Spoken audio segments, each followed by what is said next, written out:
హల్లెలూయా, హల్లెలూయా. ఈరోజు మనము దేవుని వాక్యాన్ని ధ్యానం చేసుకుందాం.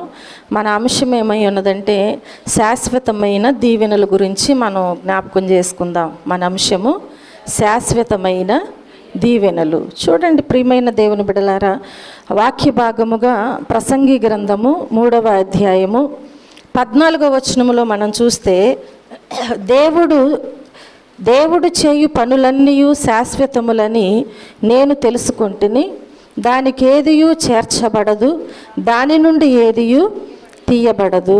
హల్లెలూయా. మనుషులు తన యందు భయభక్తులు కలిగి ఉండునట్లు దేవుడిట్టి నియమము చేసి ఉన్నాడు. ఎవరివ్వాలంట? దేవుడు చేయు పనులన్నీ శాశ్వతములని నేను తెలుసుకుంటుని అని మహాజ్ఞాని అయినటువంటి సొలొమోను భక్తుడు ఇక్కడ చక్కటి మాటలు మనకు తెలియచేస్తూ ఉంటున్నారు. రెండవ భాగముగా మనం జ్ఞాపకం చేసుకున్నట్లయితే ద్వితీయోపదేశ కాండము 33వ అధ్యాయము 27వ వచనములో చూస్తే, శాశ్వతుడైన దేవుడు నీకు నివాస స్థలము, నిత్యముగా నుండు బాహువులు నీ క్రింద నుండును, ఆయన నీ ఎదుట నుండి శత్రువులను వెళ్ళగొట్టి నశింపజేయుమనెను. హల్లెలూయా. దేవుడు ఎలాంటి దేవుడు అంట? శాశ్వతుడైన దేవుడు, నీకు నివాస స్థలము. మన దేవుడు ఎలాంటి దేవుడు? శాశ్వతమైనటువంటి దేవుడు. నిత్యముగా నుండి బాహువులు నీ క్రింద నుండును, ఆయన నీ ఎదుట నుండి శత్రువులను వెళ్ళగొట్టి నశింపచేయును. హల్లెలూయా. ఈ రెండు విషయాలలో మనం జ్ఞాపకం చేసుకున్నట్లయితే మన దేవుడు ప్రతి విషయములు కూడా శాశ్వతమైనటువంటి దేవుడు. శాశ్వతమైనటువంటి కార్యములు మన పట్ల చేయును అని ఇక్కడ వాక్య భాగములో మనకి స్పష్టంగా తెలియచేయబడుచున్నవి. చూడండి, బైబిల్ గ్రంథంలో శాశ్వతమైన దీవెనలను గూర్చి మనం కొన్ని విషయాలను జ్ఞాపకం చేసుకుందాం. ఈరోజు మనము కొన్ని విషయాలను జ్ఞాపకం చేసుకుందాం. మొదటగా మనం చూస్తే శాశ్వతమైన దేవుని కృప. మొదటగా ఏమై ఉన్నది? శాశ్వతమైన దేవుని కృప. చూడండి, యెషయా గ్రంథము 55వ అధ్యాయము 3వ వచనములో మనం జ్ఞాపకం చేసుకున్నట్లయితే, చెవియొగ్గి నా యొద్దకు రండి, మీరు వినిన ఎడల మీరు బ్రతుకుదురు, నేను మీతో నిత్య నిబంధన చేసేదను, దావీదునకు చూపిన శాశ్వత కృపను మీకు చూపుదును. దేవుని వాక్యం ఏమని సెలవిస్తుంది?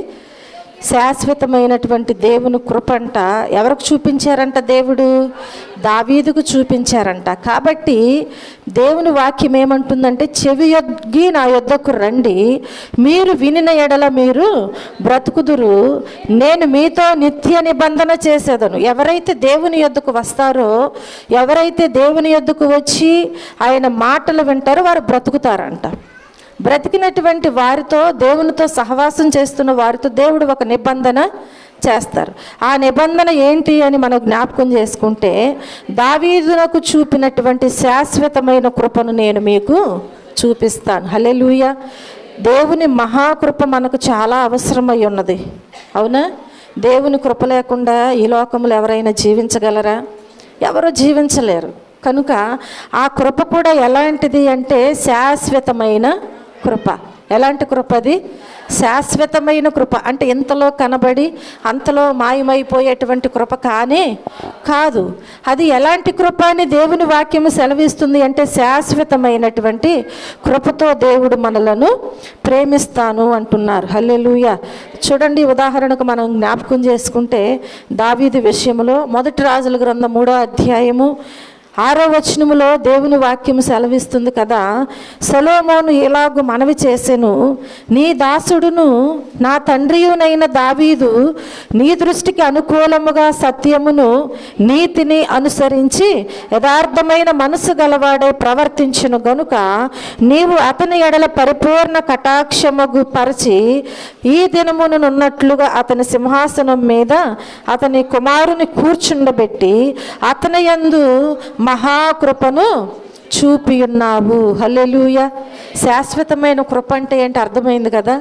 శాశ్వతమైన కృప అంటే దావీదు పట్ల ఎలా చూపించాడు అంటే, దావీదుతో సెలవిచ్చినట్లుగానే ఏమని, తరువాత మరలా నీ సంతతి సింహాసనం మీద ఉంటారు, రాజ్య పరిపాలన చేస్తారు అని దావీదుకు సెలవిచ్చినట్లుగానే ఆ శాశ్వతమైన కృప తన తరువాత తన కుమారునికి అనుగ్రహించి ఉన్నారు.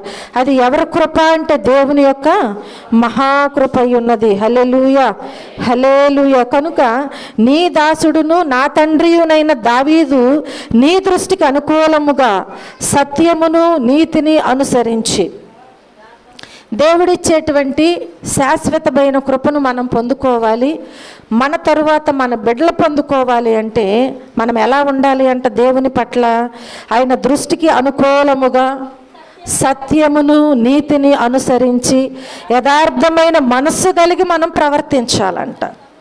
అర్థమవుతుందా?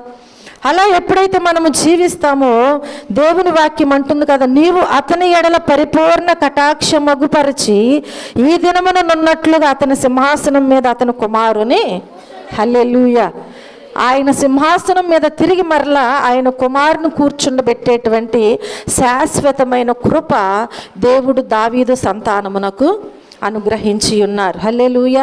ఇవన్నీ మనం పొందుకోవాలి అంటే దేవునితో సరి అయిన సహవాసము చేయాలి అని ప్రభువు పేట నేను మీ అందరికీ మనవి చేస్తున్నాను.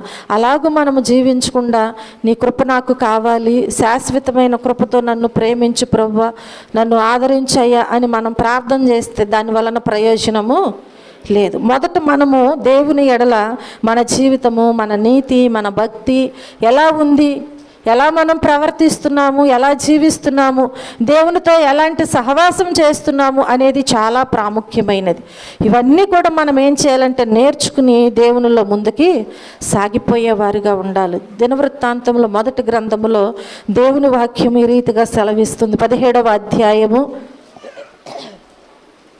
13వ వచనంలో చూస్తే, నేను అతనికి తండ్రినయ్యుందును, అతడు నాకు కుమారుడయ్యుండును, నీకంటే ముందుగా ఉన్నవానికి నా కృపను నేను చూపక మానినట్లు అతనికి నేను నా కృపను చూపక మానను అంటున్నాడు. అర్థమవుతుంది కదా? ఇప్పుడు సొలొమోను భక్తుడికి తండ్రి యొద్ద నుంచి తండ్రికి ఎలా కృప చూపించి ఉన్నాడో దేవుడు తిరిగి మరలానంట కుమారునికి కూడా ఏం చేస్తాడంట, కృపను చూపక మానడంట. హల్లెలూయా. కాబట్టి దేవుడిచ్చేటువంటి శాశ్వతమైనటువంటి కృపను మనము పొందుకునే వారముగా ఉండాలి. ఏం పొందుకోవాలి మనము? దేవుడిచ్చేటువంటి శాశ్వతమైన కృపను మనము పొందుకునే వారముగా ఉండాలి. ఆ కృపా భాగ్యం ఎవరిస్తారంటే మన ప్రభువైన యేసుక్రీస్తు మాత్రమే. కీర్తన గ్రంథం 89వ అధ్యాయములో 28వ వచనములో చూస్తే, నా కృప నిత్యము అతనికి తోడుగా నుండజేసేదను, నా నిబంధన అతనితో స్థిరముగా ఉండును. దేవుని కృప ఎలా ఉంటుంది అంట? ఎలా ఉంటుంది? నిత్యము అతనికి తోడుగా ఉండజేసేదను, అలాగే నా నిబంధన అతనితో స్థిరముగా ఉండును. హల్లెలూయా, హల్లెలూయా. 33వ వచనములో చూస్తే దేవుని వాక్యములో, కానీ నా కృపను అతనికి బొత్తిగా ఎడము చేయను, అబద్ధికుడనై నా విశ్వాస్యతను విడువను. ఎందుకంటే మాట ఇచ్చిన దేవుడు నెరవేర్చే దేవుడు. మన దేవుడు అబద్ధికుడు కాదంట. మన దేవుడు ఎలాంటి దేవుడు కాదు, అబద్ధికుడు కాదు. అంటే మాట ఇచ్చి నేను చేయలేను అని కానీ, లేకపోతే నేను అనలేదు అని కానీ ఆయన మాటను వెనక తీసే దేవుడు కానే కాదు. ఇచ్చినటువంటి మాటను దేవుడు ఏం చేస్తాడంట, ఆయన కృపను అతనికి ఎన్నడూ కూడా బొత్తిగా ఎడము చేసేటువంటి దేవుడు కానే కాదు అని దేవుని వాక్యము సెలవిస్తుంది. హల్లెలూయా, హల్లెలూయా. కనుక ప్రియమైన దేవుని బిడ్డలారా, శాశ్వతమైనటువంటి దేవుని కృప మనకివ్వటానికి ఆయన సంసిద్ధంగా ఉన్నారు. మనం కూడా పొందుకోవాలి అంటే కొన్ని అర్హతలు మనకు అవసరమై ఉన్నవి. కనుక ఆ విషయాలలో మనము చాలా జాగ్రత్తగా మనలను మనం పరిశీలన చేసుకుని దేవుని దగ్గర మనం ఏం చేయాలి, దేవుడిచ్చేటువంటి శాశ్వతమైన కృపను పొందుకోవాలని ప్రభు పేట నేను మీకు మనవి చేస్తున్నాను. రెండవదిగా మనం చూస్తే, శాశ్వతమైన ప్రేమను చూపించే దేవుడు మన దేవుడు. ఆయన ప్రేమ ఎలాంటి ప్రేమ? శాశ్వతమైన ప్రేమ. ఆ శాశ్వతమైనటువంటి ప్రేమను చూపించే దేవుడు మన దేవుడు. ఇర్మియా గ్రంథము 31వ అధ్యాయము 3వ వచనములో చూస్తే, చాలా కాలము క్రిందట యెహోవా నాకు ప్రత్యక్షమై ఇట్లా నేను శాశ్వతమైన ప్రేమతో నేను నిన్ను ప్రేమించుచున్నాను గనుక విడువక నీ ఎడల కృప చూపిస్తున్నాను. హల్లెలూయా. ఏ ప్రేమ చూపిస్తున్నాడంట దేవుడు? శాశ్వతమైన కృప అంట. చాలా కాలము క్రిందట యెహోవా నాకు ప్రత్యక్షమై. ఇప్పుడు కాదు దేవుడు చెప్పింది, ఈరోజని, నిన్నని, మొన్నని, ఒక వారమని కాదు, చాలా కాలము క్రిందట మన పితరుల దగ్గర నుంచి కూడా మన దేవుడు శాశ్వతమైన ప్రేమ చూపిస్తూనే ఉన్నారు. హల్లెలూయా. కనుక ప్రియమైన దేవుని బిడ్డలారా, దేవుని వాక్యములు అంటుంది కదా, చాలా కాలము క్రిందట యెహోవా నాకు ప్రత్యక్షమై ఎట్లా నేను శాశ్వతమైన ప్రేమతో నేను నిన్ను ప్రేమించుచున్నాను. కాబట్టి దేవుడు ఏం చేయడంట? విడవకుండా దేవుని కృప మన ఎడల చూపిస్తూ ఉంటాడు. అది ఏ కృప అంటే ఆయన ప్రేమించే శాశ్వతమైన ప్రేమ.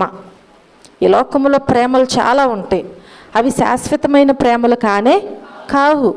తల్లిదండ్రుల ప్రేమ బిడ్డలకు కానీ, బిడ్డల ప్రేమ తల్లిదండ్రులకు కానీ, రక్త సంబంధులకు కానీ, ఈ లోకంలో స్నేహితుల ప్రేమ కానీ, లేకపోతే ఒకరికొకరు ఇష్టపడి ప్రేమించుకునే వారి ప్రేమలైన ఏ ప్రేమలైనా కానీ అవి శాశ్వతమైనటువంటి ప్రేమలు కావన్నమాట. ఒక్కొక్కసారి ఆ ప్రేమల మధ్యలోనే మర్చిపోవచ్చు. కానీ మనం నమ్మినటువంటి దేవుని ప్రేమ ఎలాంటిది అంటే శాశ్వతమైనటువంటి ప్రేమ అని దేవుని వాక్యము మనతో మాట్లాడుచూ ఉంటుంది. హల్లెలూయా. ఆ శాశ్వతమైనటువంటి ప్రేమను చూపించేటువంటి దేవునికి మనం ఎన్నడూ కూడా దూరముగా ఉండకూడదు. కృప చూపిస్తున్న దేవునికి, ప్రేమ చూపిస్తున్న దేవునికి దూరముగా ఉంటే మనం ఏం పోగొట్టుకుంటాం? ఆ ప్రేమను పోగొట్టుకుంటాం. దేవుని ప్రేమ లేకుండా ఈ భూమి మీద మనము అసలు జీవించలేము. కాబట్టి దేవుని ప్రేమ మనకు చాలా అవసరమై ఉన్నది. కనుక దేవుడు వాగ్దానం ఇచ్చి ఉన్నారు, శాశ్వతమైన ప్రేమతో నేను నిన్ను ప్రేమిస్తాను అని. ఆ ప్రేమను పొందుకోవటానికి మనం ఏం చేయాలి? దేవుని ఎదుట ప్రార్థన చేయాలి. ఇశ్రాయేలీలకు కూడా దేవుడు ఆ ప్రేమను చూపించారు. మొదటి రాజుల గ్రంథంలో 10వ అధ్యాయంలో మనం చూస్తే 9వ వచనంలో, నీ యందు ఆనందించి నిన్ను ఇశ్రాయేలీల మీద రాజుగా నియమించిన నీ దేవుడైన యెహోవాకు స్తోత్రము కలుగునుగాక. యెహోవా ఇశ్రాయేలీలందు శాశ్వత ప్రేమ ఉంచెను గనుక నీతి న్యాయములను అనుసరించి రాజకార్యములను జరిగించుటకు ఆయన నిన్ను నియమించెను. హల్లెలూయా. హల్లెలూయా. దేవుని యొక్క ప్రేమ, శాశ్వతమైన ప్రేమ ఎవరి మీద ఉందంట? ఇశ్రాయేలీల మీద ఉందంట. వారి మీదే కాదు, ఈరోజు మన మీద కూడా దేవుని ప్రేమ ఉంది. ఆయన ప్రేమ లేకపోతే ఈరోజు ఉదయాన్నే దేవుని మందిరంలో మనం గడపగలమా? ఎవరము కూడా దేవుని సన్నిధిలో నిలబడలేము. ఆయన ప్రేమ మన పట్ల ఉంది కాబట్టి ఈరోజు దేవుని సన్నిధిలో మనము గడుపుచూ ఉంటున్నాం, ఆయనతో సహవాసం చేస్తున్నాం. హల్లెలూయా. కనుక ప్రియమైన దేవుని బిడ్డలారా, ఆ రోజంట ఆ షేబా దేశపు రాణి వచ్చి సొలొమోను భక్తుడితో చక్కగా మాట్లాడుచూ ఉంటుంది.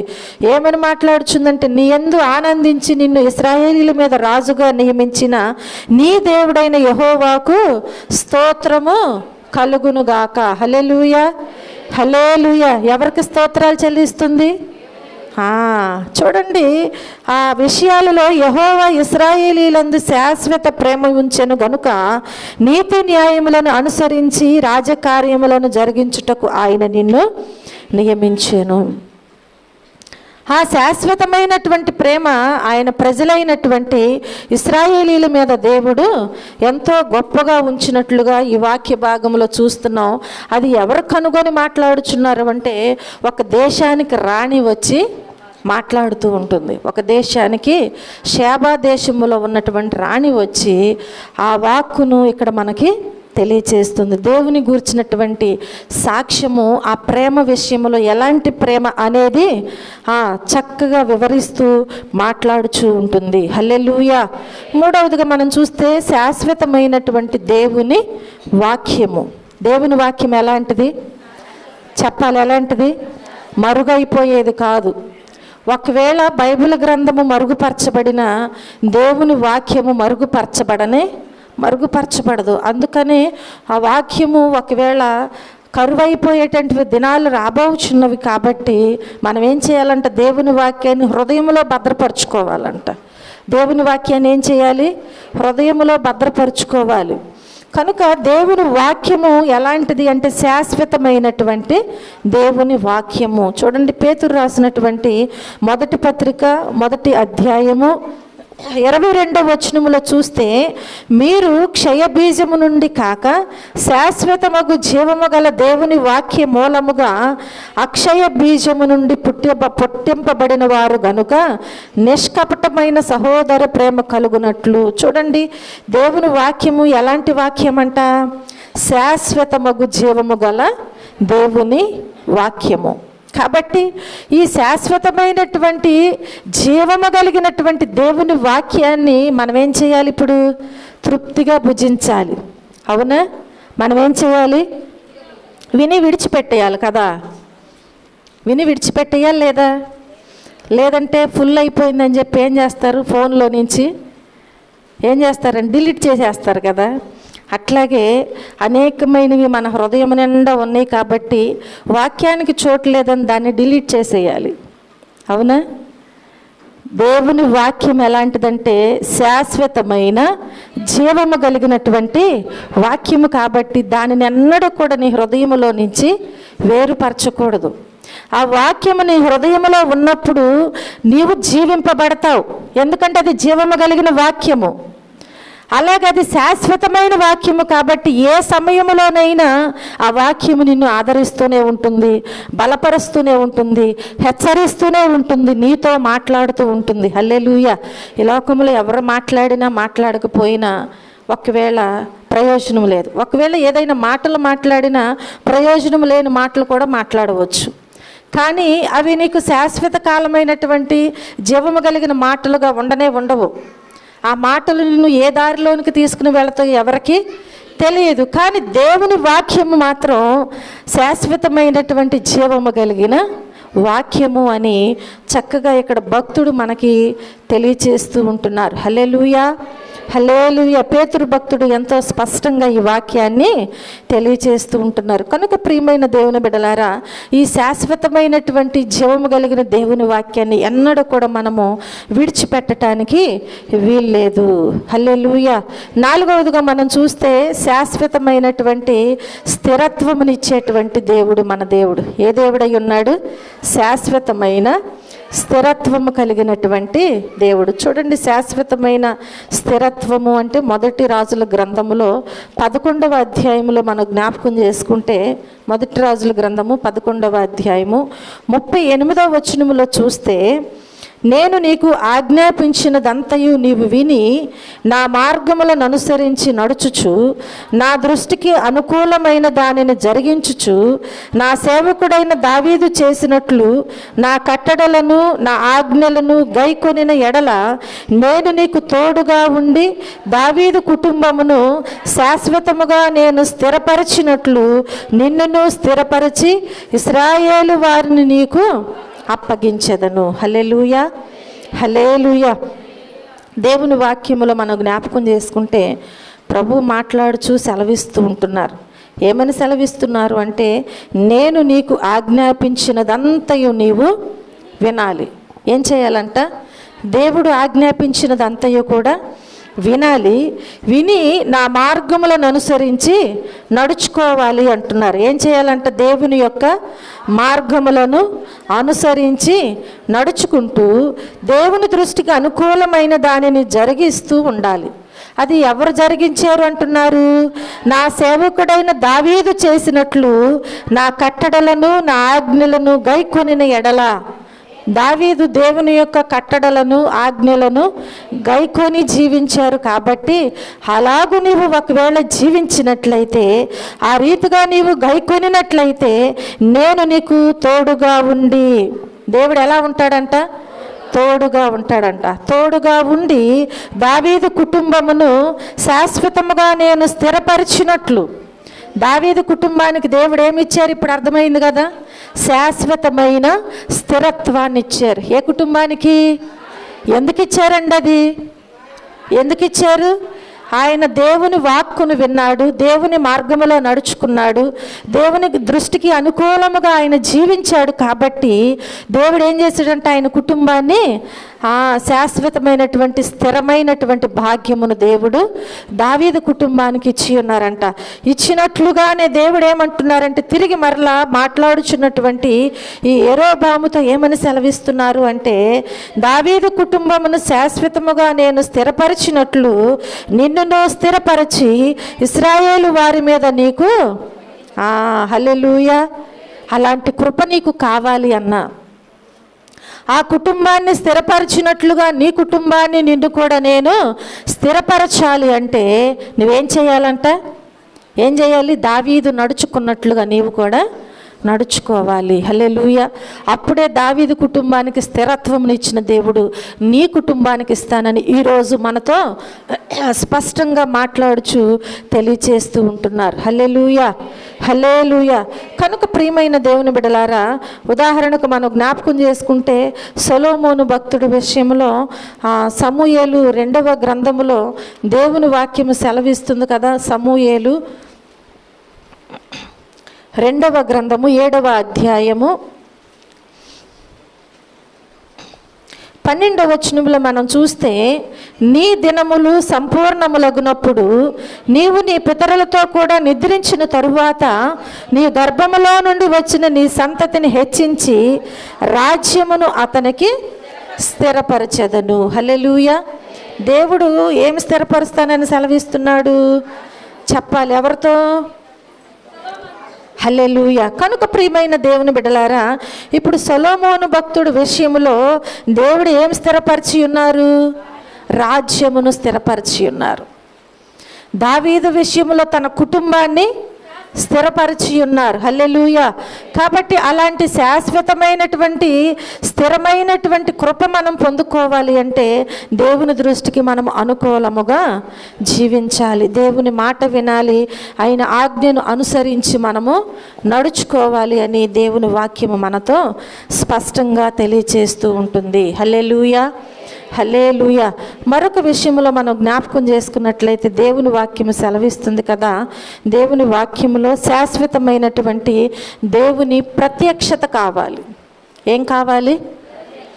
శాశ్వతమైన దేవుని ప్రత్యక్షత. చూడండి, మీకా గ్రంథము, చిన్న ప్రవక్తల్లో మీకా గ్రంథము 5వ అధ్యాయము 2వ వచనములో మనం చూస్తే, బెత్లెహేము, ఎఫ్రాతా, యోదావారి కుటుంబములలో నీవు స్వల్ప గ్రామమైనను నా కొరకు ఇశ్రాయేలీలను ఏలబోవువాడు నీలో నుండి వచ్చును. పురాతన కాలము మొదలుకొని శాశ్వత కాలము ఆయన ప్రత్యక్షమగుచుండెను. హల్లెలూయా. ఇది ఏ ప్రత్యక్షత? శాశ్వతమైనటువంటి దేవుని ప్రత్యక్షత. దేవుని ప్రత్యక్షత స్థిరమైనది, శాశ్వతమైనది అని మనం జ్ఞాపకం చేసుకోవాలి. ఆయన నీవు ఎప్పుడు ప్రార్థించినా నీ మాట, నీ ప్రార్థన ఆలకించే దేవుడు. ఎందుకని అంటే ఆయన శాశ్వతమైనటువంటి దేవుని యొక్క ప్రత్యక్షత కలిగినటువంటి వాడు. కనుక ప్రియమైన దేవుని బిడ్డలారా, ఈ ఉదయకాల సమయంలో దేవుని వాక్యములో మనం జ్ఞాపకం చేసుకున్నట్లయితే ఏమని సెలవిస్తుంది అంటే, దేవుని వాక్యము పురాతన కాలము మొదలుకొని శాశ్వత కాలము ఆయన ప్రత్యక్షమగుచుండెను. ఎప్పటి వరకంట? పురాతన కాలము మొదలుకొని శాశ్వత కాలము వరకు కూడా ఆయన ఏమవుతున్నారు? ప్రత్యక్షమగుచునే ఉన్నారు. కనుక ఆ ప్రత్యక్షమగుచున్నటువంటి దేవుని ఎదుట మనము నిలువబడి ఆ దేవునితో మనము సహవాసము చేయాలి. చూడండి, సమూయేలు 1వ గ్రంథములో మనం జ్ఞాపకం చేసుకుంటే దేవుని వాక్యము సెలవిస్తుంది కదా. 3వ అధ్యాయము, సమూయేలు 1వ గ్రంథము 3వ అధ్యాయము 1వ వచనములో చూస్తే, బాలుడైన సమూయేలు ఏలీ ఎదుట యెహోవాకు పరిచర్య చేయుచుండెను. ఆ దినములలో యెహోవా వాక్కు ప్రత్యక్షమగుట అరుదు, ప్రత్యక్షము తరచుగా. ఆ దినాలలోనంట యెహోవా ప్రత్యక్షమగుట ఏమవుతుందంట? అరుదుగా ఉందంట. కానీ ఈరోజు దేవుని వాక్యము మనతో ఏమని మాట్లాడుచూ ఉన్నదంటే, శాశ్వతమైనటువంటి దేవుని ప్రత్యక్షత అంట ఎప్పటి నుంచి అంట? పురాతన కాలము మొదలుకొని హల్లెలూయా. పురాతన కాలము మొదలుకొని మన దేవుడు మనకు ప్రత్యక్షమగుచూనే ఉన్నారు. అంటే మనతోనే ఉన్నారు. ఎందుకంటే మనం నమ్మినటువంటి దేవుడు సజీవుడైన దేవుడు కాబట్టి. ఆ దినాలలో అయితే అరుదుగా ఉండేది యెహోవా ప్రత్యక్షత. కానీ ఈరోజు మనకు ఏమాత్రం కూడా మరుగుపరచబడట్లేదు. ప్రతిరోజు దేవుని యొద్దకు నీవు వచ్చినట్లయితే, అంటే దేవుని వాక్యము దగ్గరకు ఆయన నీతో ప్రత్యక్షముగా మాట్లాడే దేవుడు. హల్లెలూయా. అది మనం నమ్మాలి, విశ్వసించాలి. దేవుని ప్రత్యక్షత కావాలని నీవు ఆశపడినట్లయితే దేవునిలో నీవు ఎదగాలి. హల్లెలూయా. ఆ ప్రత్యక్షతను నీవు తప్పకుండా చూస్తావు అని ప్రభు పేట నేను మీ అందరికీ మనవి చేస్తూ ఉంటున్నాను. చూడండి, 6వదిగా మనం జ్ఞాపకం చేసుకుంటే శాశ్వతమైనటువంటి దేవుని ఆశీర్వాదము. దేవుని ఆశీర్వాదం ఎలాంటిది? శాశ్వతమైనటువంటి దేవుని ఆశీర్వాదం. కీర్తనల గ్రంథము 133వ అధ్యాయము 3వ వచనములో మనం చూస్తే, సియోను కొండల మీదికి దిగివచ్చు, హెర్మోను మంచు వలె నుండును, ఆశీర్వాదమును శాశ్వత జీవమును అచ్చట నుండవలెనని యెహోవా సెలవిచ్చి ఉన్నాడు. హల్లెలూయా, హల్లెలూయా. ఎక్కడి నుంచి అంట శాశ్వతమైన దేవుని ఆశీర్వాదం వచ్చేది? సియోను కొండల మీదకి దిగివచ్చు, హెర్మోను మంచు వలె ఉంటుందంట. ఆశీర్వాదమును శాశ్వత జీవమును అచ్చట నుండవలెనని యెహోవా సెలవిస్తున్నాడు. ఆశీర్వాదమును, శాశ్వతమైనటువంటి దేవుని ఆశీర్వాదం. దేవుని ఆశీర్వాదము ఊరికి ఇంతలో కనబడి అంతలో మాయమైపోయేది కాదు. ఒకవేళ ఈ రోజంతా మనం కష్టపడి 100 రూపాయలు సంపాదించుకున్నాం అనుకో, అది 1 గంటలో కూడా మాయమైపోవచ్చు. కానీ దేవుడిచ్చే ఆశీర్వాదము మాయమైపోయేది కాదు. అది ఎలాంటిదంటే శాశ్వతమైనటువంటి ఆశీర్వాదం. ఆ ఆశీర్వాదం ఎలాంటిది? శాశ్వతమైనటువంటి ఆశీర్వాదం. హల్లెలూయా. ఉదాహరణకు మనం జ్ఞాపకం చేసుకుంటే, ఇహలోకములో మనకిచ్చే ఆశీర్వాదము కూడా శాశ్వతమైనది. అర్థమవుతుందా? ఇహలోకములో మనకిచ్చే ఆశీర్వాదము కూడా శాశ్వతమైనది. ఎందుకనండి? ఇహలోకంలో మనకిచ్చే ఆశీర్వాదం ఏ ఆశీర్వాదం? అది ఏ ఆశీర్వాదం? దేవుడిచ్చే రక్షణ, మారు మనసు అనే ఆశీర్వాదం. హల్లెలూయా. అది శాశ్వతమైనది. అది నిన్ను ఎక్కడికి చేరుస్తుంది? శాశ్వతమైన పరలోక రాజ్యానికి చేరుస్తుంది. హల్లెలూయా. ఎందుకని అంటే అది శాశ్వతమైనది. దేవుడు నిన్ను రక్షించుకున్నాడు. ఆయన స్వరక్తము చేత నిన్ను కడిగి ఉన్నాడు. ఆయన రక్తంతో కొని ఉన్నాడు. కాబట్టి ఆ శాశ్వతమైనటువంటి ఆశీర్వాదం ఈ లోకంలోనే దేవుడు మనకి అనుగ్రహించారు. అది ఎక్కడో ఎప్పుడో పొందుకునేది కాదు. ఆశీర్వాదం ఎక్కడ పొందుకునేది? ఈ లోకములో ఉండగానే పొందుకునేది. కాబట్టి ఆ ఆశీర్వాదము ఎంతవరకు ఉంటుందంటే శాశ్వత కాలము ఉంటుంది. హల్లెలూయా. మనం కొన్ని ఆశీర్వాదాలు ఇంకా కొన్ని దేవుడు ఇస్తాడు మనకి. బిడ్డలనని, కుటుంబాన్నని, గృహాలని కదా, ఇంకా కొన్ని ఘనతలు దేవుడు కొన్ని ఆశీర్వాదాలు ఇస్తాడు. కానీ అవేవి శాశ్వతమైనవి కాదు. అవేవి శాశ్వతమైనవి కావు. అవి కొంతకాలానికే మరుగుపరచబడతాయి, కొంతకాలానికి మన నుంచి ఎడబాసి వెళ్ళిపోతూ ఉంటాయి. అవి శాశ్వతముగా మనతో ఉండవు. కానీ ఏ ఆశీర్వాదం ఉంటుంది అంటే దేవుడిచ్చేటువంటి శాశ్వతమైన ఆశీర్వాదము మనకెల్లప్పుడూ కూడా నిరంతరము నిలిచి ఉంటుంది అని ప్రభు పేట నేను మీ అందరికీ మనవి చేస్తూ ఉంటున్నాను. హల్లెలూయా, హల్లెలూయా. 7వదిగా మనం జ్ఞాపకం చేసుకుంటే శాశ్వతమైన దేవుని రాజ్యము. శాశ్వతమైన దేవుని రాజ్యము. చూడండి, దానియేలు గ్రంథము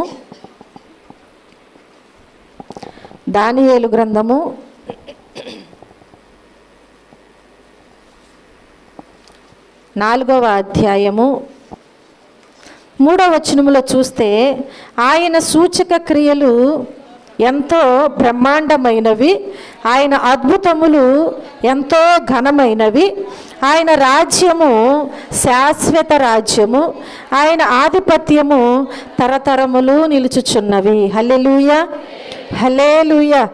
ఇక్కడ దేవుని వాక్యములో మనకి స్పష్టంగా ఏం తెలియజేయబడుచున్నదంటే, దేవుని యొక్క సూచక క్రియలు అంటే ఎంతో బ్రహ్మాండమైనవంట. అవునా కాదా? ఎంత బ్రహ్మాండమైనవంటే అంత బ్రహ్మాండమైనవి. ప్రియమైన దేవుని బిడ్డలారా, మనం జ్ఞాపకం చేసుకుంటే ఆయన సూచక క్రియలను మనం దేవుని వాక్యములో సువార్తలలో చాలా చదువుతూనే ఉంటున్నాం. అవునా? ఆనాడు ఒకవేళ యేసు ప్రభు వారు ఆయన సజీవులుగా ఉన్నప్పుడు, శరీరధారిగా ఉన్నప్పుడు చేసినటువంటి సూచక క్రియలే కాదు.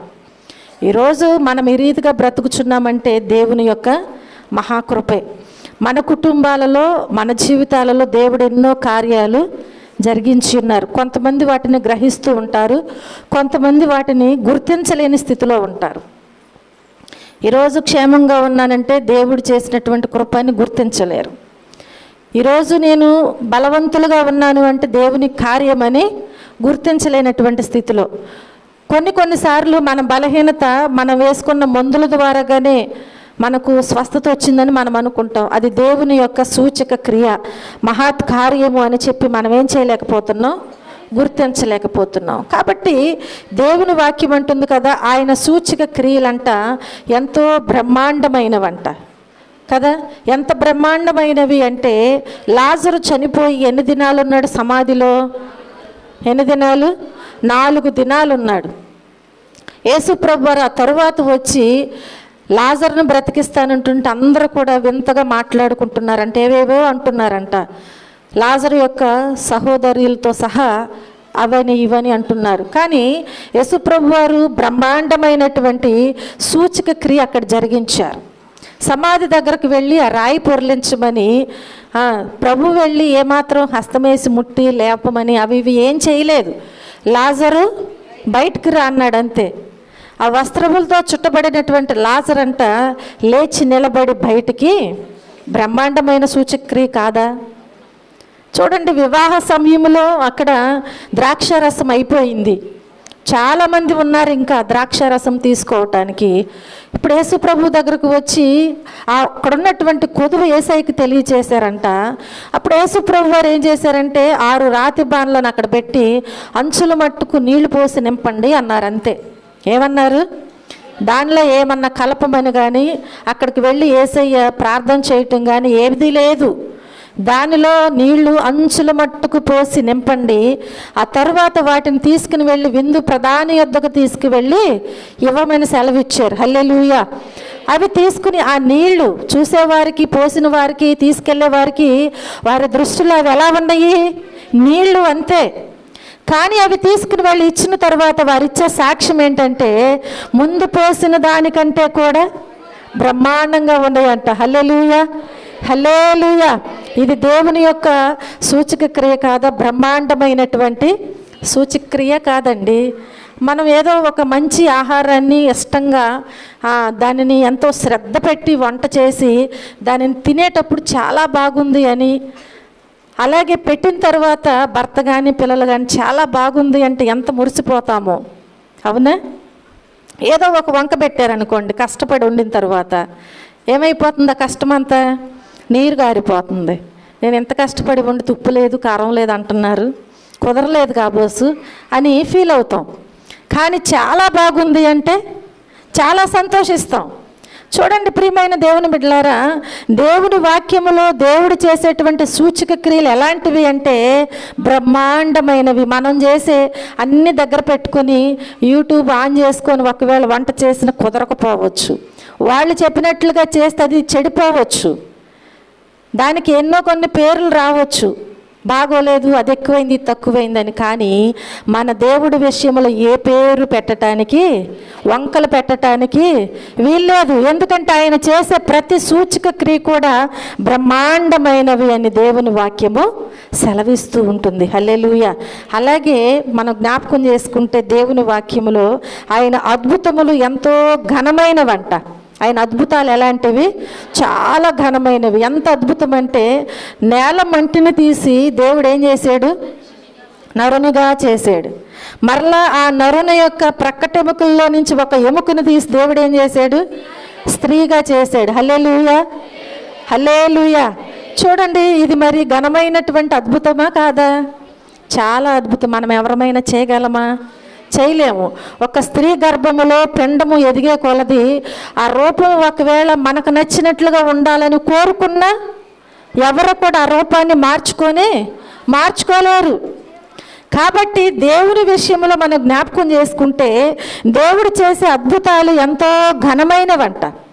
అవి ఎవరి పట్ల చేస్తున్నారు అంటే ఆయన పిల్లలైన మన పట్లే.